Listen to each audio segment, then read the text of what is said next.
चलो बेटा, देखिए in atomic structure we done with the entire chapter, complete हो गया है। की पॉइंट एटॉमिक स्ट्रक्चर में इस चैप्टर में बस मुझे बताइएगा कि अगर एनी कंफ्यूजन हो।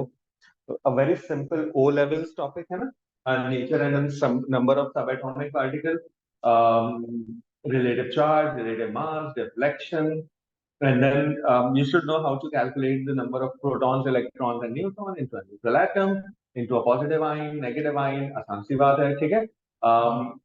Molecules, isotopes का concept आया था, same physical, same chemical properties but different physical properties, ठीक है।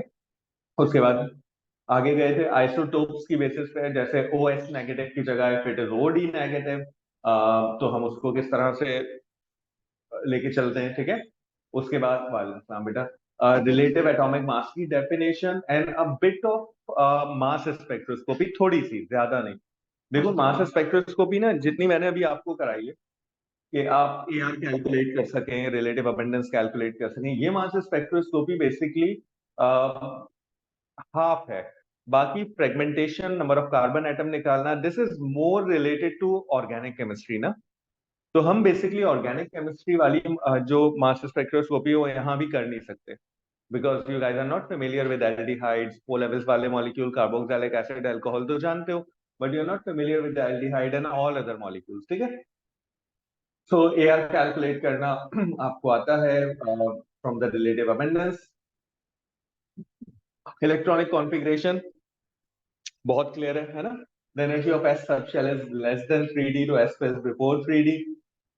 And then this is the electronic configuration. Key point ये है कि yes, we are very much familiar with electronic configuration. 4s fills before 3D and electronic configuration of copper and chromium. Because we study the stability of a subshell, that a completely filled subshell is more stable than a half filled is more stable than partially filled. इसलिए copper और chromium के case में हम 4s1 3d5 in case of chromium and 4s1 3d10 करते हैं in case of copper, ठीक है। उससे आगे चले, हमने कहा, और एक की पॉइंट ये याद रखना, the difference of energy between 4s and 3d is very less. इनका एनर्जी डिफरेंस बहुत कम होता है, और कम एनर्जी डिफरेंस की वजह से ही आप जो है वो ये शिफ्टिंग करते हैं, वरना ये पॉसिबल नहीं होती। एनर्जी डिफरेंस ज्यादा होता तो electron can not shift from 4s to 3d, ठीक है। कॉपर एंड क्रोमियम कंप्लीट हो गया था। आयन की कॉन्फ़िगरेशन में, yes, if you have a normal ion, any positive और नेगेटिव आयन, तो इलेक्ट्रॉन काउंट करो, Na पॉजिटिव में 10 है, 10 इलेक्ट्रॉन की इलेक्ट्रॉनिक कॉन्फ़िगरेशन लिख लो। लेकिन केस थोड़ा सा डिफरेंट होता है ट्रांजिशन मेटल आयन की इलेक्ट्रॉनिक कॉन्फ़िगरेशन में। इसमें हम क्या करते हैं, हम इलेक्ट्रॉनिक कॉन्फ़िगरेशन ऑफ मेटल की लिखते हैं and then we remove electron as per the charges, and we remove electron from 4s before 3d।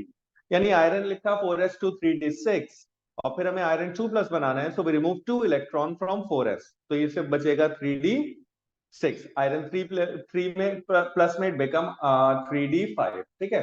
So 4s fills before 3d and the electron removed from the 4s before 3d. And then we move further ahead, and the concept of orbitals. Yes, the region around they ask you the definition of orbital, पूछेगा वो आपसे. So you should know that this is the region around the nucleus where the possibility of finding an electron is maximum, a closest region होता है, ठीक है। और फिर आपको बताया कि P के 3 atomic orbital होते हैं, S के 5 होते हैं, सॉरी D के 5 होते हैं, S का 1, and 2 electron in atomic orbital are with the opposite spin, ठीक है ना। एक क्लॉकवाइज होगा यानी अपवर्ड डायरेक्शन में, the other one is with a downward direction. अब ये भी फॉर्मेट फिक्स है कि जो पहला इलेक्ट्रॉन फिल करोगे अनपेयर्ड, वो अपवर्ड डायरेक्शन में उसकी एरो बनाओगे, और जो सेकंड पेयर अप करोगे दैट्स डाउनवर्ड, ठीक है। And the order of filling, we fill all the unpaired electron in the orbital first and then pair them up. यानी P4 onward paired electron होते हैं हमारे पास, है ना। P3 onward सारे तीनों एक सिंगली ऑक्यूपाइड होते हैं। सो ऑर्डर ऑफ फिलिंग याद होना चाहिए। फिर हम आयनाइजेशन एनर्जी की तरफ, प्रॉपर डेफिनेशन आयनाइजेशन एनर्जी की अब तो याद हो गई होगी ना। The energy required to remove 1 mole of electron under standard condition, ठीक है। And then you write down the electronic sorry equation. एक बहुत मेन फैक्टर है in A levels, they hardly ask you to write down the state symbol in this case. They say write down the equation of first ionization energy of aluminum, ठीक है ना। तो आपको इस बात का ख्याल रखना है कि state symbol is always a part of a balanced chemical equation in this particular topic. बाकी जगहों पे भी अगर कहीं भी उसने बोला है कि राइट डाउन इक्वेशन, तो दो चीजें वो एक्सपेक्ट करेगा, बैलेंसिंग तो लाजमी होनी चाहिए, बैलेंस इक्वेशन रिक्वायर्ड होती है, बोलेगा नहीं। And the second thing is कि स्टेट सिंबल आप लिख दें, अगर स्टेट सिंबल के मार्क्स होंगे तो आपको मिल जाएंगे, if there are no marks for state symbol और आपने गलत लिख दिए तो मार्क्स कटेंगे भी नहीं आपके, क्योंकि उसका तो कोई मार्क्स ही एलोकेटेड नहीं है, बैलेंस्ड इक्वेशन का है, तो वो से इग्नोर कर देंगे. So do write a state symbol whenever they ask for the equation. Second ionization energy, third ionization energy, and then factor affecting nuclear charge, nuclear distance, shielding effect. ठीक है. और फिर उसके बाद trend down the group. Ionisation energy कम हो जाती है डाउन द ग्रुप, है ना. क्यों कम हो जाती है? क्योंकि इलेक्ट्रॉन नए शेल में ऐड होते हैं, न्यूक्लियर डिस्टेंस शील्डिंग इफेक्ट बढ़ जाता है, which cancelled out the increase in nuclear charge. And then other factors में यस टाइप ऑफ सबशेल है, स्टेबिलिटी ऑफ सबशेल है, और एक चीज और है जो यहाँ हमने लास्ट में मेंशन की थी, which is the paired unpaired electron, यानी P2 और P4. जहन में पिक्चर आ रही है? P2 element 1 and P4 element 2. तो आयनाइजेशन एनर्जी P4 की कम होगी, because in P4 the outermost electron is a paired electron which is easier to remove. Reason क्या है? Due to electronic repulsion. ठीक है, और due to the repulsion between the electrons. बात देखिए, तो across the period ionization energy की value बढ़ जाती है. बिकॉज क्यों बढ़ जाती है भाई? क्योंकि इलेक्ट्रॉन सेम शेल में ऐड हो रहे हैं, nuclear distance and shielding effect remains nearly constant, लेकिन न्यूक्लियर चार्ज बढ़ रहा है, because of which the ionization energy increases. तो helium is the element that have the highest ionisation energy. और कल मैंने आपको बताया था कि भाई आप देख लीजिएगा कि they might give you the part of a periodic table and they ask you कि which one should have a, which one will have a highest. So left top, sorry, rightmost top is the highest and leftmost corner bottom is the, ठीक है. And then this graph, ये तो बिल्कुल याद होना चाहिए, ख्वाबों में आना चाहिए आपके ग्राफ, है ना, कि zigzag जाता है period 1, period, yes, period 1 hydrogen helium, फिर period 2 and then period 3 there is always an exceptional case between, and start from group 1 and at group 8, और फिर अगला पीरियड बिल्कुल बॉटम से स्टार्ट होता है. सही है. और दूसरी बात ये याद रखनी है कि ऐसे is always exceptional case between period 2 and 3, जैसे magnesium aluminium, beryllium and boron. और रीजन है एस सबशेल और पी सबशेल में इलेक्ट्रॉन का होना. एंड देन 5 एंड 6 ग्रुप 5 और 6 में क्या क्या रीजन होता है? पेयर्ड अनपेयर्ड और पार्शियली फिल्ड हाफ फिल्ड. दो एक्सेप्शन है. हाँ, मतलब हर अक्रॉस द पीरियड में 4 एलिमेंट हैं, बेसिकली एक्सेप्शन 2 ही हैं, 2 एंड 3. यानी ग्रुप 3 एलिमेंट की आयनाइजेशन एनर्जी ज्यादा होनी चाहिए लेकिन कम है ना. ग्रुप 6 की ज्यादा होनी चाहिए लेकिन कम है. और उसके बाद the last and the most important thing is, ये तो हमने एक साथ ड्रॉ किया था ना, ठीक है, इज अ बिग जंप.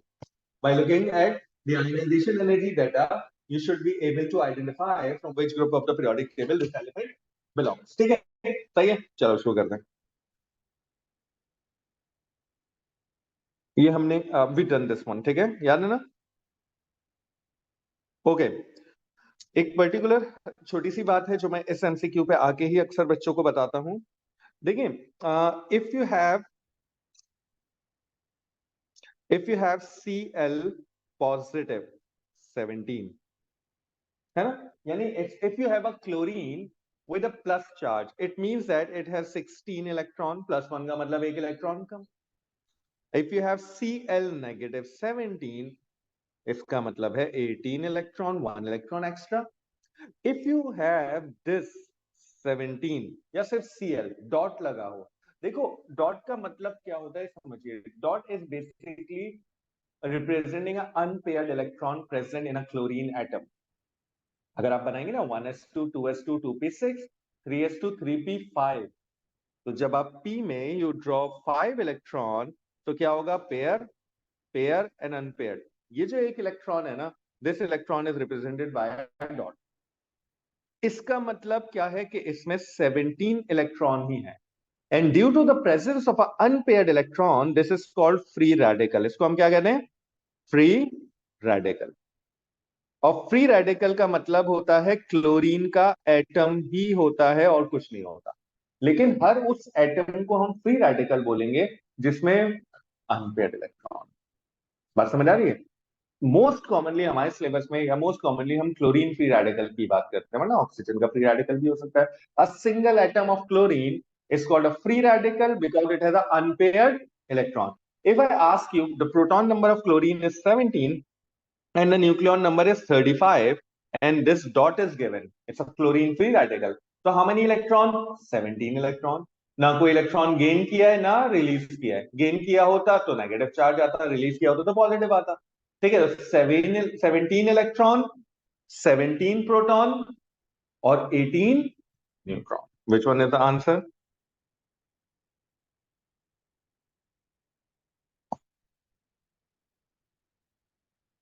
नहीं, क्यों? प्रोट sorry, I am so sorry, that's my fault. Yes, 17 सही है, न्यूट्रॉन 18 ठीक है, इलेक्ट्रॉन तो 20 राइट। ठीक है, फ्री रेडिकल समझ में आ गया। आप single atom of chlorine with unpaired of electron, इसलिए उसे हम फ्री रेडिकल कह रहे हैं। Okay, now these two question, take your time.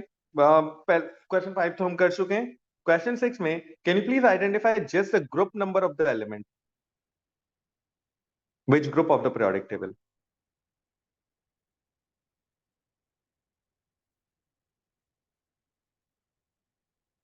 Big jump in ionisation energy value.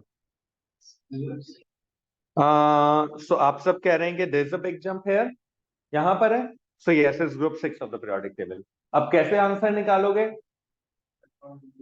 हाँ, अब आंसर कैसे निकालेंगे ए बी सी डी में? You look at the periodic table, any element in the list from the group 6 of the periodic table.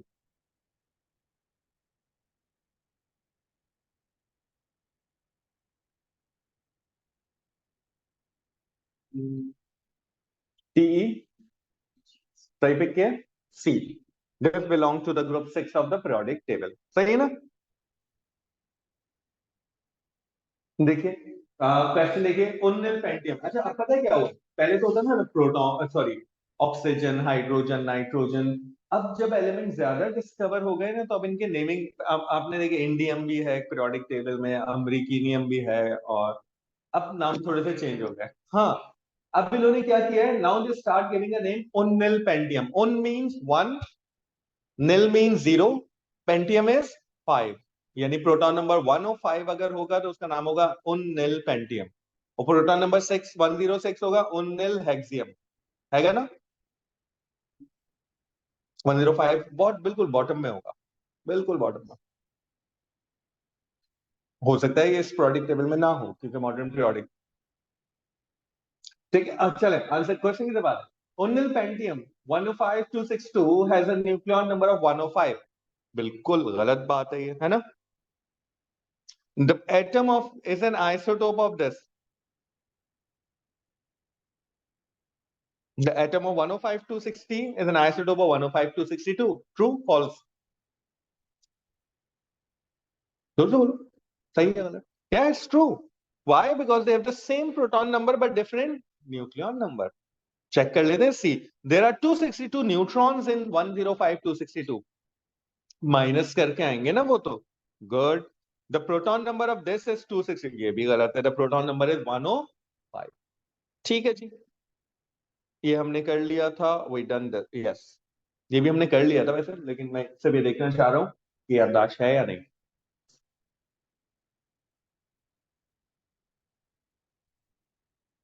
याद है? 1s2s2p3s3p4s3d. कुछ देखना, periodic table की जरूरत नहीं है, वैसे जर्नल ऑर्डर याद है.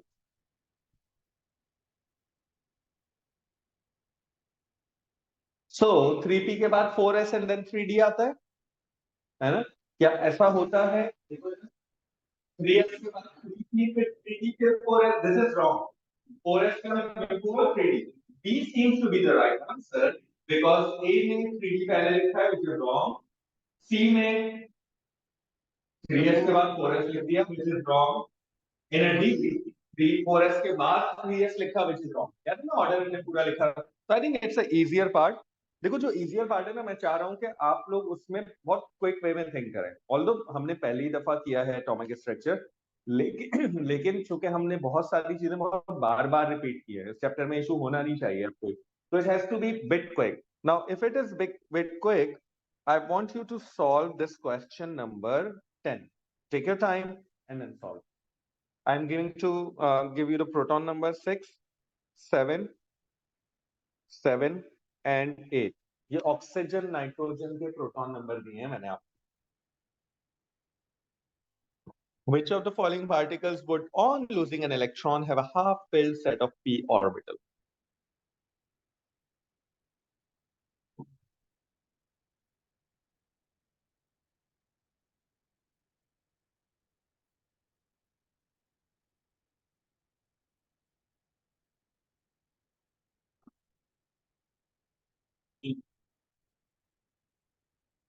You missed one point, beta. Socho. Yes, nitrogen. If it is nitrogen, your answer is correct. But read the question again, first line. है ना? आफ्टर लूज करने के बाद क्या नाइट्रोजन एक इलेक्ट्रॉन लूज करने के बाद हाफ फिल रहेगा P, that become P2. Oxygen plus, how many electron oxygen plus है? 7. एक लूज करने के बाद तो 6 हो जाएंगे, 6 में P2 होता है, 1s2 2s2 2p2 होता है ना 6. After losing an electron there must be 7 electron present. ठीक है, तो after losing an electron 7 electron किसमें बचेंगे? Nitrogen, proton number is 7, so nitrogen -1 के पास कितना होगा? 8 इलेक्ट्रॉन होंगे. उस 8 में से एक लूज करने के बाद कितने बचेंगे? 7. और 7 की इलेक्ट्रॉनिक कॉन्फ़िगरेशन क्या होती है? 1s2 2s2 2p3. You got this question now? अगर हाँ ए भी होता बी भी होता, ए और B both have a 7 electron, है ना, फिर ए भी करेक्ट होता. अगर on losing an electron statement नहीं लिखा होता तो yes it's true that the answer is either A और बी, दोनों करेक्ट है, बल्कि डी भी करेक्ट है. 8 प्लस का मतलब 7 इलेक्ट्रॉन, वो भी हाफ फिल्ड है. तो हाफ फिल्ड पी सेट होता है 7 इलेक्ट्रॉन्स में, है ना, या 15 इलेक्ट्रॉन्स में, nitrogen and phosphorus. 1s2 2s2 2p6 3s2 3p3, है ना, या तो 7 इलेक्ट्रॉन हो तो P subset half. Okay, you remember we done this one? याद है? Okay, take out your calculator and give me the AR of this particular zinc atom. So as it is on the screen, so it might be a bit difficult कि आप इसे per पाएं. So this is 40%, this is 30%, and this is again 30%. ठीक है? 40 30 30.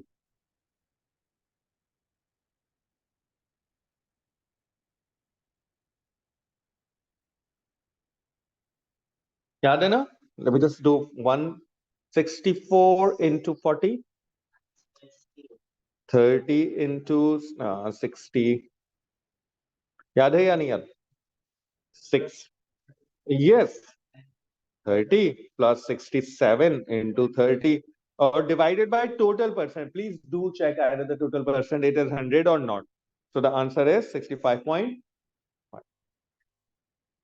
फिर हमने बहुत practice करके फिर हम आगे गए थे. तो can you please check this one, which one is the correct option? 8 electrons के साथ कौन सी इलेक्ट्रॉनिक कॉन्फ़िगरेशन की box diagram is correct? We done this one. हाँ किया मैंने. 1s2 2s2 2p4. 2p4 के साथ A is incorrect, B is correct, C is incorrect, उसने P कंप्लीटली फिल नहीं किया और 3s में चला गया, है ना. अब देखो, अब मुझे ना, मैं चाहता ये हूं कि अब इस बॉक्स में आप विजुअलाइज कर सकें कि this is 1s2, this is 2p, है ना, क्लियर है ना? Yes, good. एंड ये तो हमने कर लिया था. Okay, check. ग्रुप किया था, ग्रुप 4 4 है ना ये? हाँ, group 4 of the periodic table. There must be a big jump after the removal of 4 electrons. तो सिर्फ आप 4 और 5 को चेक करें, तब छोड़ना है. Big difference, biggest difference between 4 and 5. कितना आसानी से हो रहा है देखो, है ना. तो ये इसी तरह होंगे. And we doing a past paper, ये हम बहुत 2004-5 से हमने स्टार्ट किए हैं और ये तकरीबन 18 तक जाएंगे जो सेशन मैं यहाँ पे ले. बाकी के paper obviously we have to leave some paper for yearly practice, we have to leave some paper कि आप लोग अपने तौर पे भी कुछ क्वेश्चंस करें. तो इसमें से जो मुझे लग रहा होगा, this one is important, and I am just उन क्वेश्चन पे मैं ज्यादा फोकस करूंगा जो बहुत कॉमनली क्वेरीज बच्चों की तरफ से आती है, होता है ना कि बच्चे क्वेश्चन सेंड कर रहे होते हैं। सो इस क्वेश्चन के बारे में भी बहुत क्वेश्चंस मेरे पास आते हैं कि what is the electronic configuration of element with a second ionization energy, ठीक है, higher than that of its neighbouring atom in a periodic table. अगर रियलिटी वाइज देखो तो इन सब में एक एक प्रोटॉन नंबर का डिफरेंस है, they all are the neighbours of each other, ठीक है। अब कैसे पिक करेंगे सही आंसर को? वो कह रहे सेकंड आयनाइजेशन एनर्जी किस एलिमेंट की ज्यादा होगी second ionization energy of neighbour से? हाँ, सोचो सोचो। डी की तो फर्स्ट ही ज्यादा होगी ना, हाफ फिल्ड है। सेकंड की बात होगी। देखिए किन कंडीशन में सेकंड आयनाइजेशन एनर्जी बहुत ज्यादा हो सकती है या सब शेल चेंज हो जाए? Is there any element in which the sub shell getting change? Sub shell second में सब शेल चेंज हो रहा हो? नहीं, इसमें हो रहा है फर्स्ट। अच्छा मुझे डी सुनाई दे रहा है, तो सॉरी बेटा। यस, बी में क्या हो रहा है कि एक इलेक्ट्रॉन पी से निकला, दूसरा inner shell, inner sub shell से निकल रहा है। तो बाकी सब में क्या हो रहा है, सेम सब शेल से इलेक्ट्रॉन रिमूवल। तो it should give a sense कि बेसिकली ये हो क्या रहा है यहाँ पर, ठीक है। अच्छा, चूंकि हमने उस लेवल की मास स्पेक्ट्रोस्कोपी अभी नहीं की है, ये कहना चाह रहा है कि you have two isotopes of chlorine, बेटा क्लोरीन 35 एंड क्लोरीन 37। वो कह रहा है how many different combination of Cl2 are possible? Cl2 के कितने कॉम्बिनेशन पॉसिबल है? कैसे?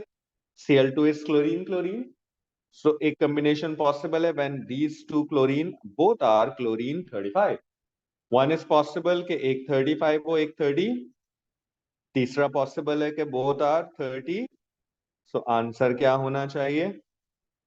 यही काम पूछा जाएगा HCl में भी। लेट्स सपोज वो कहता है कि in a HCl molecule they are using this isotope of hydrogen and these two isotopes of chlorine.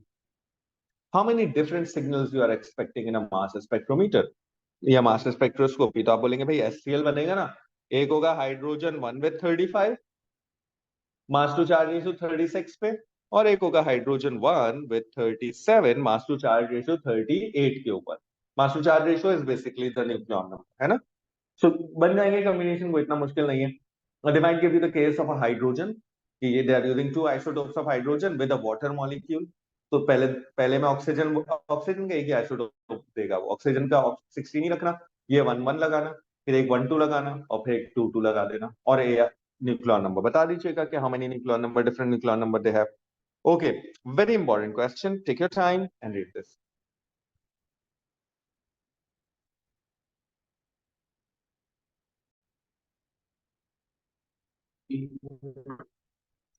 और the answer gallium nitride, answer is D. आपने कहा कि 10 इलेक्ट्रॉन्स,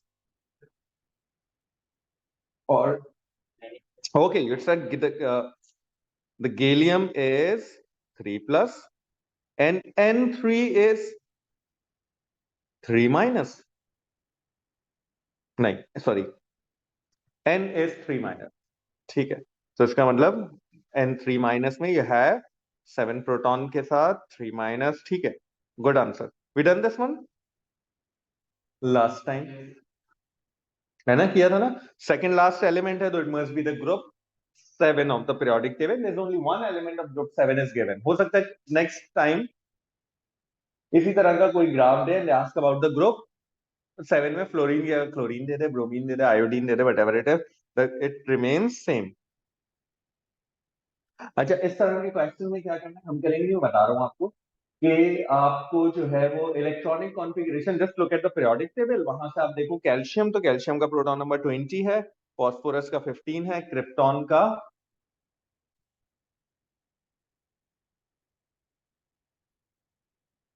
Kr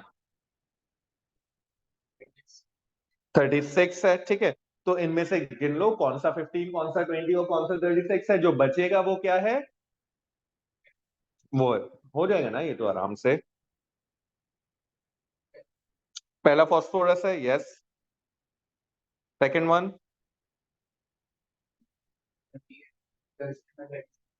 ये वाला कैल्शियम है, ठीक है, ग्रेट। उसके बाद सी इज आंसर, ठीक है। ये वाला 36 है, तो दिस वन इज, और ये इसका प्रोटॉन नंबर क्या है? 26 है ना? 26, ठीक है, क्लियर हो जाएगा आराम से। And we done with this one. I remember कि हमने ये कर लिया था। ठीक है जी, ठीक है जी, ठीक है जी, ठीक है। And let's move forward, and I just quickly moving towards. अच्छा, इंपॉर्टेंट बात यह है कि इसने पूछा which one of these do not have electronic configuration of a noble gas. Short hand तरीका करने का क्या है? आयोडीन का प्रोटॉन नंबर देखो, एक इलेक्ट्रॉन ऐड करके चेक करो कि क्या किसी नोबेल गैस से मिल रहा है।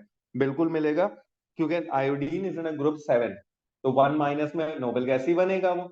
Rubidium is in a group 1, तो +1 में इसने बनना ही नोबेल गैस है ना? जैसे सोडियम +1 के बाद 18 नियॉन बन जाता है, ठीक है।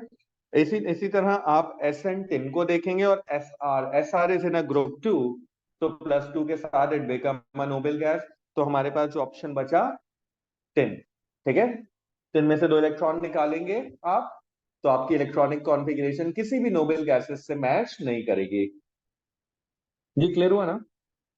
ठीक है जी। ग्रुप हो गया, ग्रुप हो गया। This one done done done. कुछ स्किप कर रहा हूं, obviously you have to do this one. 31, the first 7 ionization energies of an element lithium and neon periodic table are as follows. What is the outer electronic configuration of the element?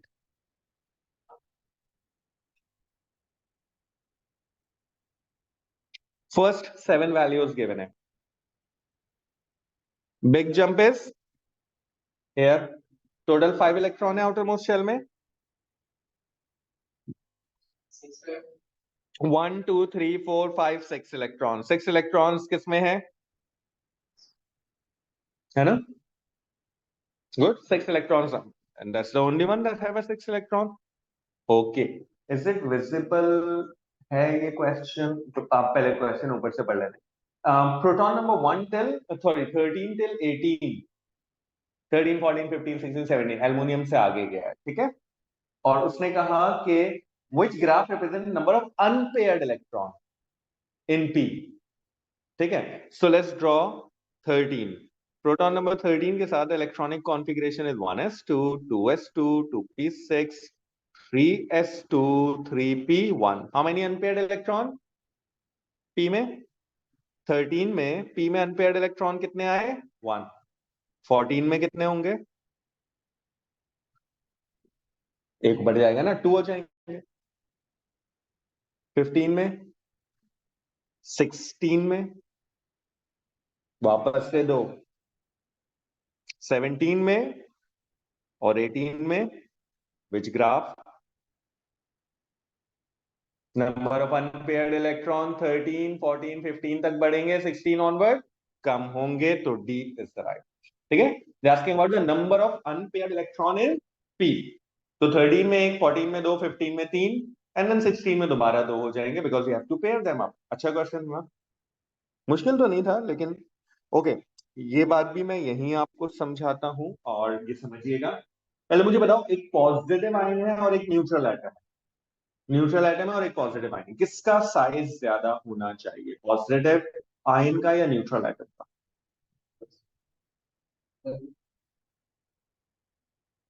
Positive ion have more protons less electron, है ना? So the force of attraction of the proton on the electron is more, and the size is, cations are smaller than neutral atom. याद रखिए बात। In a similar way, anions, because they have less proton, more electron, anions are larger than neutral atom. ठीक है, तो अब मुझे बताओ, positive ion छोटे होते हैं न्यूट्रल एटम से, और नेगेटिव आयन बड़े होते हैं। इसने कहा इंक्रीजिंग साइज में लिखिए, तो सबसे छोटा साइज पॉजिटिव आयन का होना चाहिए, है ना? फिर न्यूट्रल होना चाहिए, और फिर negative ion.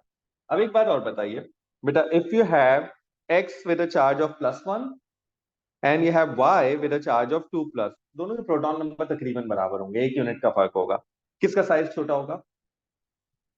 Yes, as the positive charge increases, the size decreases, and as the negative charge increases, the size जितना ज्यादा नेगेटिव होगा उतना लार्जर होगा, जितना ज्यादा पॉजिटिव होगा उतना स्मॉलर होगा। ठीक है, hopefully can you do this one? कर लोगे ना आराम से? ठीक है, okay. Which property is this? अच्छा, अब मजे की बात यह है कि आप इसे पढ़ ही रहे हैं किसमें? आयनाइजेशन एनर्जी और एटॉमिक स्ट्रक्चर में। तो obviously this is the ionization energy down the group, है ना? Down the group at ionic radius increase होता है, हम जानते हैं ना, शेल बढ़ जाते हैं। Neutron proton ratio down the group बढ़ता है या सेम रहता है? Rate of reaction with water, they become more reactive. Metals है ना, metals become more reactive. So there's only one property that decreases down the group, which is ionization energy. ठीक है ना? Which is what is the property? क्योंकि decreasing trend है इसलिए मैं decreasing की बात कर रहा हूँ। अच्छा, अब मैं थोड़ा सा ये क्वेश्चन जरूर देखिएगा, ठीक है? According to this particular question, आप देख रहे हैं क्वेश्चन को? उसने कहा लीस्ट एंडोथर्मिक, लीस्ट एंडोथर्मिक का मतलब होगा स्मॉल, और मोस्ट एंडोथर्मिक का मतलब होगा लार्ज। ठीक है? एलिमेंट कौन कौन से हैं?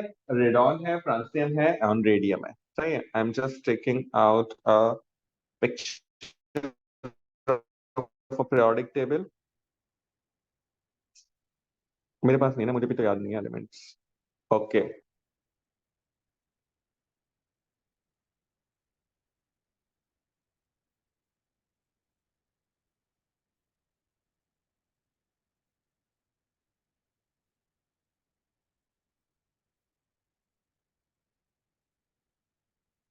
कहाँ गया भाई? Can you see periodic table in this?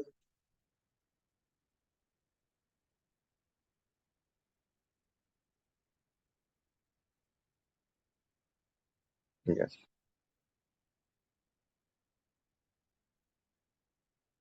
Okay. देखिए, ionization energy left to right increase होती है, डाउन द ग्रुप डिक्रीज होती है। Now the elements are basically radon, R N है, एफ आर, ठीक है, R N, F R N, francium. अच्छा, can I say that R N because it's in it is present in a previous period, है ना? तो are N की तो सबसे ज्यादा होगी क्योंकि down the group period change होने से कम है। तो हाईएस्ट आपके पास या मोस्ट एंडोथर्मिक आर एन होगी, और लेफ्ट टू राइट इंक्रीज होती है, तो आर एन की तो इन दोनों से ज्यादा, ये डिसाइड हो गया। ठीक है, हम ये डिसाइड कर लिया कि the most endothermic is R N. Agreed? अब मुझे ये बताइए कि out of these two, top bottom, left bottom पे देखिए, फ्रांसियम एंड रेडॉन में से किसकी आयनाइजेशन एनर्जी ज्यादा होनी चाहिए? रेडियम में से बढ़ती है। फ्रेंसियम की कम, रेडियम की ज्यादा, लेफ्ट टू राइट बढ़ती है। ठीक है, तो फ्रेंसियम से ज्यादा किसकी होनी चाहिए? रेडियम की। तो फिर हमारे पास रेडियम आ जाएगा और सबसे कम होगी francium. You got this point? And this is the question I am getting most from all the student, most of the student, कि ये क्वेश्चन नहीं हो पाता। 39 इक्वेशंस इन्वॉल्विंग 4 एंथैल्पी वैल्यूज। अच्छा जनाब, जरा गौर से देखते हैं।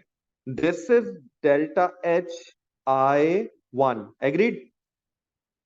And this one is directly going from 0 to 2 plus I1, excellent, plus I2, and I need the value of only I2.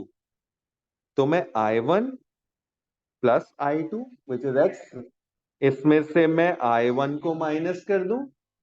Good, है ना? Easy question. अप्रोच सही डायरेक्शन में अप्रोच करेंगे, आपका क्वेश्चन आराम से सॉल्व हो जाएगा। Now I am just going through the questions जो मुझे मेरे पास ज्यादा आते हैं। Okay, from which particle is the removal of electron most difficult? पहले तो मुझे एक जनरल आंसर करो। It is difficult to remove electron from a negative ion और अ पॉजिटिव आयन। रिमूव करना किससे आसान है? नेगेटिव आयन मुश्किल है, नेगेटिव आयन से पॉजिटिव से ज्यादा मुश्किल है। And if it is more positive, more difficult, है ना? +1 से ज्यादा मुश्किल है +2 में। अच्छा, दूसरी बात ये बताओ कि okay, so the most difficult का मतलब ये दोनों तो नहीं हो सकते। It must be either this one and this one. and both have a +1 charge, so we have to decide in terms of radius. अब मुझे रेडियस की बेसिस पे बताइए, potassium is larger in size and sodium is smaller in size. तो बेटा किससे निकालना ज्यादा मुश्किल होगा? The one which is smaller or which is larger? Smaller. Good. ठीक है, रेडियस बढ़ने से आयनाइजेशन एनर्जी कम हो जाती है, रेडियस कम होने से आयनाइजेशन एनर्जी, यस, अट्रैक्शन ज्यादा होगी. एग्रीड. गुड. ओके,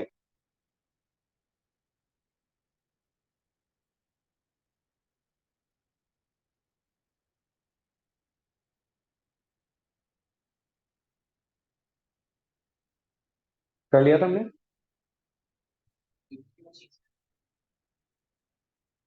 ये वो है ना जिसमें हमें ये देखना था कि कहाँ बिग जंप नहीं आ रहा. सुनिए, इसका element X form X negative ion. X negative ion कौन बनाएगा? हाइड्रोजन, है ना. It means that belong to the group 7 of the periodic table. Means there must be a big jump after the removal of how many electron?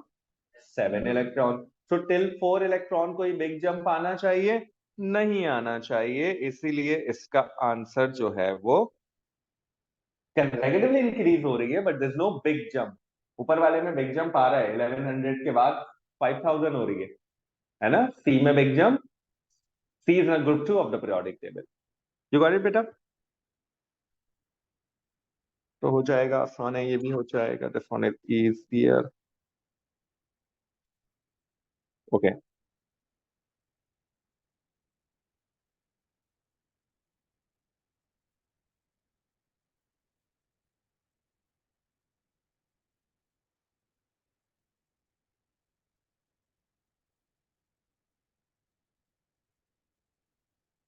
ये किया, कर लिया था, मुझे याद है.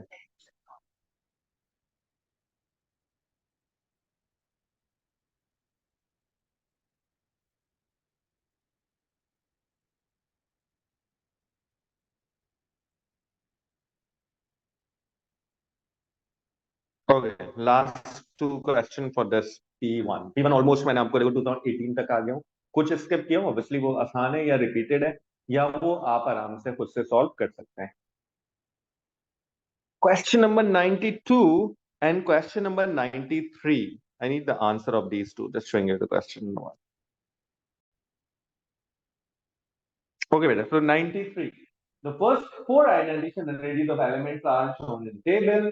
First is this one, second is this one, third is this, fourth is this one. Which ion X is produced by removing an electron from a filled shell? It belongs to which group of the periodic table? There's a big jump here. So it belongs to group 3 of the periodic table. So the charges should be 3 plus. Think again. Read the last line again. दोबारा से पढ़िए.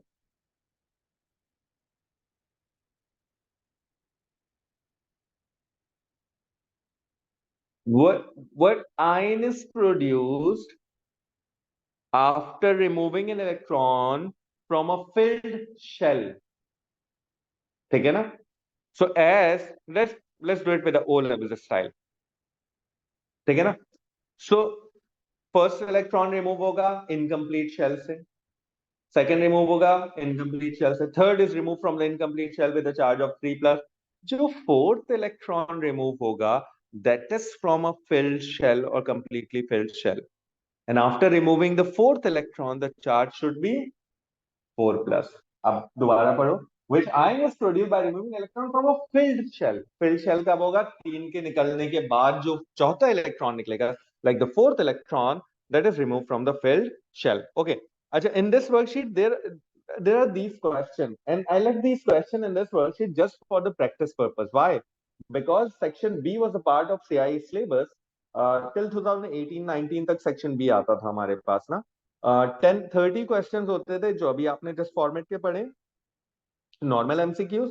The last 10 MCQs out of 40 जो आखिर के 10 होते थे, and those comprise of this multiple compilation questions. और आपके ऑप्शंस जो है वो ABCD से चेंज हो जाते थे, किसमें? 1 2 3 में. And you have to pick कि which of these 1 2 3 options are correct. अगर आपको लगता है कि 1 2 3 ऑल आर करेक्ट, तो आप ए को हाईलाइट कर देंगे। Got this? ग्रेड दीजिए ना। अगर आपको लगता है कि 1 and 2 is correct, B is 3 is incorrect, तो आप बी करेंगे, वरना आप सी करेंगे। Otherwise if you think that only 1 is correct, then आप डी को हाईलाइट करें। So I left it here just to keep the question bank healthy, अच्छा रखने के लिए। तो आप इन क्वेश्चन कुछ क्वेश्चन ट्राई कर सकते हैं। अगर आप आपने सारा काम कर लिया, यू डन टिल लाइक 2020 तक आपने टॉपिकल कर लिए, 18 तक तो यही कवर अप हो जाएंगे। 2020 तक आपने 1 2 साल के और कर लिए, तो अब आपके पास क्वेश्चंस खत्म हो जाएंगे। तो you can try this question for practice purpose. ठीक है, थोड़ा सा टाइम और मुझे लगेगा, and then this is P2। Okay, now energy level को लेबल करना है। ठीक है, and these are basically atomic orbital. So can I label it this? This is 1s, this is 2s, 2px, 2py, and 2pz. ठीक है, and then it says on the axis draw a sketch one of each different type or different shapes of orbital. So भाई सबसे पहले तो we can draw it one s orbital, and now you can draw it one p orbital. Shade कर देंगे, ज्यादा अच्छा लगेगा। ठीक है, and I should write that I have drawn px. हाँ, लेकिन 2s and 1s the shape of the, बिल्कुल बिल्कुल, the only difference between 1s and 2s is a difference in size. Okay, nitrogen proton number 7, so 1s2 2s2 2p. Oxygen proton number 8, so 1s2 2s2 2p 1 2 3 and then 4. Now they ask you to write down the electronic configuration from the data booklet. In a recent year, like 2020 onward, the data booklet is not provided separately in exam. ठीक है, although I will upload the data booklet, अभी जो questions है worksheets के उनको करने के लिए, लेकिन अब ये सेपरेटली प्रोवाइडेड नहीं है। द डाटा इज ऑलरेडी मतलब given in the question paper. ठीक है, तो डाटा होगा, लेकिन डाटा कहाँ होगा? क्वेश्चन पेपर में ही प्रिंट हुआ होगा, सेपरेट डाटा बुकलेट नहीं मिलेगी। इसलिए वो ये टर्म अब यूज नहीं करेंगे, यूज डाटा बुकलेट, वो कहेंगे फ्रॉम द गिवन डाटा। ठीक है, आप ये सॉल्व करें। तो ionization energy value is a part of a data booklet, so you can write down the ionization energy of nitrogen and oxygen, and you see that the ionization energy of oxygen is less than nitrogen. ये numerical value oxygen की less होगी। Explain करेंगे reason, तो आप बोलेंगे the outermost subshell of nitrogen is half filled, oxygen is partially filled, and दोनों बातें लिखनी है, and the outermost electron of oxygen is a paired electron, है ना, which is easier to remove due to electronic repulsion. ठीक है, again the same question देखो, first ionization energy of fluorine पूछा है, जर्नल इंक्रीज पूछा है, लेफ्ट टू राइट अभी हमने स्टेटमेंट रिवाइज किया है। Ionization energy of aluminium is less than magnesium, the outermost electron of aluminum is in a p subshell, easier to remove due to a larger nuclear distance। ठीक है, same format के question है बेटा। And this is again the mass spectroscopy. It says कि they are using one isotope of hydrogen and chlorine के 2 isotope use कर रहा है। ठीक है, so if it is HCl and they are using one isotope of hydrogen and 2 isotopes of chlorine, so एक HCl बनेगा 36 पे, sorry 36 पे, yes, है ना, mass to charge ratio 36, the other HCl is mass to charge ratio 38, तो मैं इसको लिख सकता हूँ, this is H and this is only chlorine 35। Okay, why? Because in mass spectroscopy जब हम ऑर्गेनिक में करेंगे, तो मैं आपको बताऊंगा कि मास स्पेक्ट्रोस्कोपी में ये बॉन्ड भी सम टाइम ब्रेक हो जाते हैं। तो अभी इसको इतना ज्यादा परेशान होने की जरूरत नहीं है, and you can easily solve it. I am, हाँ, मैं बस कर दूंगा इस टॉपिक की ये चीजें।